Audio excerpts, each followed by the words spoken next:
Welcome back. So a whole lot has happened, particularly out in the market front over the last 24 hours since we last spoke. And certainly the incurrence then of the storming of the Capitol Hill building out in the United States has meant that markets have had to look at the US perhaps with a little more riskiness. But they actually didn't. They decided then instead that it wasn't enough to warrant perhaps long-term changes to asset prices out in the United States. So the markets actually out in the US went to record highs, particularly the Dow Jones Industrial and the S&P 500. The Nasdaq did drop lower though, as the tech counters were a little bit worried. And this actually stems from the US, or the New York Stock Exchange particularly, saying that they're going to ban the 3 tech companies out of the United States, those being the likes of China Unicom as well. The likes then of Tencent as well are being touted as some of those that will then also be banned from being listed out in the United States, meaning that by November 2021, if indeed it does come to fruition,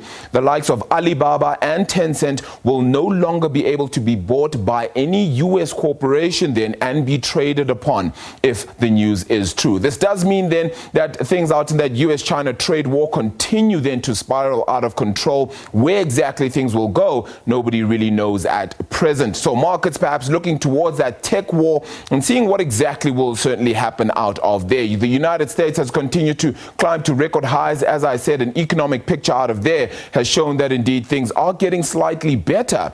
But the big wait is for January the 20th, of course, after the ratification then of the results from the election out in the United States today. It does mean that the markets out in Europe have also enjoyed a positive trading picture. So the midday trading picture in South Africa as well as in Europe has certainly been better off. Past 15 Rand is where the Rand currently sits, but only just. And a lot of that comes from the nervousness, of course, the expectation that maybe South Africa will go into a greater lockdown will perhaps edge the markets into negative territory, enforcing a whole lot of fear for the risky assets such as South Africa's Rand. Of course, we continue to trade above 18 Rand though against the euro, with the British pound still fortunately also getting some weakness there past the 20 Rand mark. We continue to also see the oil price perhaps climb to figures not seen since January last year. Now, a lot of that is really because Saudi Arabia has decided then to cut its supply to the rest of the world out in February as well as in March.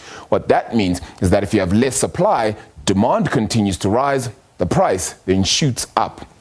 So we are indeed sitting at around $54 a barrel then for Brent crude oil, while demand then for gold and platinum has remained steady, with both of those remaining above 1,900 and 1,100 respectively. That's for gold and platinum for their prices. Indeed, Bitcoin continues to climb. Where to from here? I don't think anybody knows. We'll continue to give you the latest then, not just out of the markets, but certainly even your news headlines then across the day. That does close things off from myself. My colleague Nompumelelo Siziba will then be joining you as well after this short ad break. Do stay tuned to On Point from me and the team. For now, that's where the buck stops.